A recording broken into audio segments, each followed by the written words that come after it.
والله بالنور السرور سلامياتي. اليوم بسوي معاكم وصفة صينية الدياي الصلصات، نكهة جديدة ولذيذة.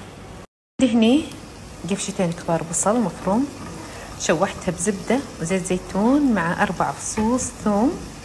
لما دبلوا بهذا الشكل الحين راح أضيف عليهم مجموعة صلصات. راح أضيف ربع كوب كاتشب، زين، ملعقة كبيرة من معجون المستردة أو الماسترد.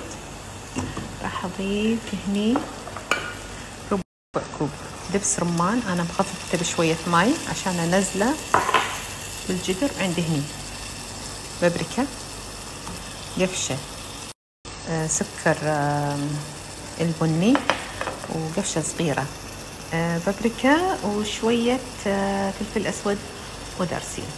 راح أضيف شوية من هذه فلفل قراش كريستال، شوية هم تعطيني طعم حلو.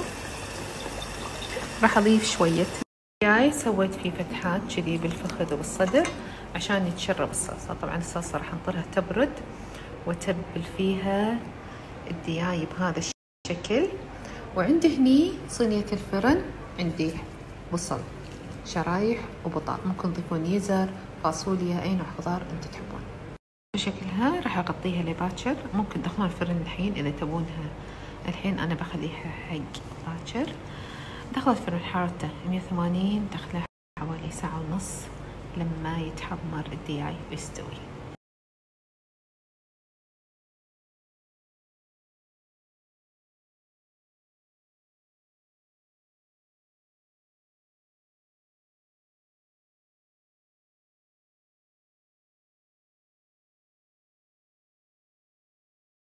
مساكم الله بالنور السرور سلامياتي، شلونكم؟ عساكم خير. مع الدياي اليوم بسوي برغل احمر، يمكن وايد بنات ما يعرفون الوصفة، حسويها معاكم جدا سهلة.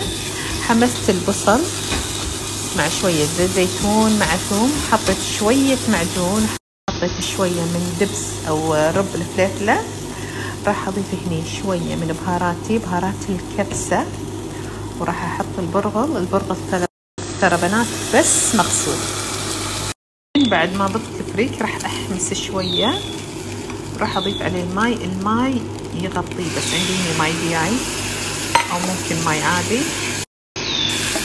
احرك كذي كفايه، هذا الماي كفايه، مو مثل العيش ارتفاع سنتي، لا، راح اتركه كذي على نار هاديه الى وسط لما يتشرب كل الماي.